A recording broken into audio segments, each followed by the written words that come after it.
When all else fails, or in the event of multiple recoveries from the same location, it may be necessary to carry out a full lift.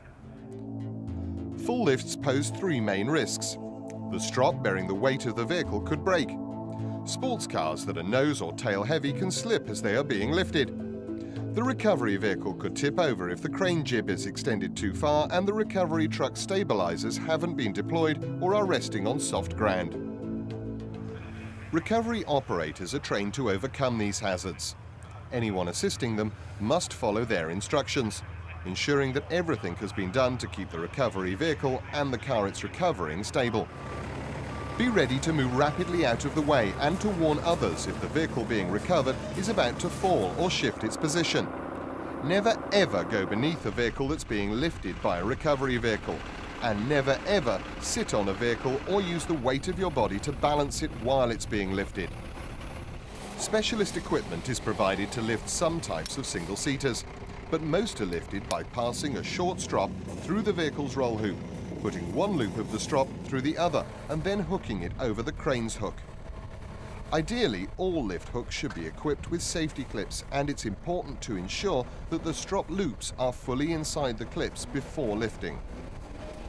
Recovery operators should ensure the strops have been tested to appropriate standards, are not damaged, and have no knots in them, which will reduce the loads they can support.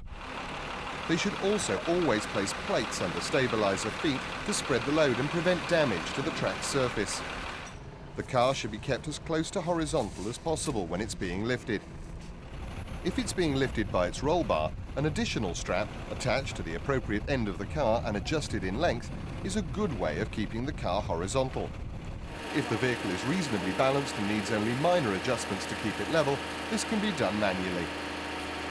If you're helping to keep the vehicle level manually, keep your feet well back and your shoulders forward so that you won't be injured if the strop breaks. The best way of controlling the orientation of the car is to use ropes attached to one or more corners, allowing helpers to stand well clear.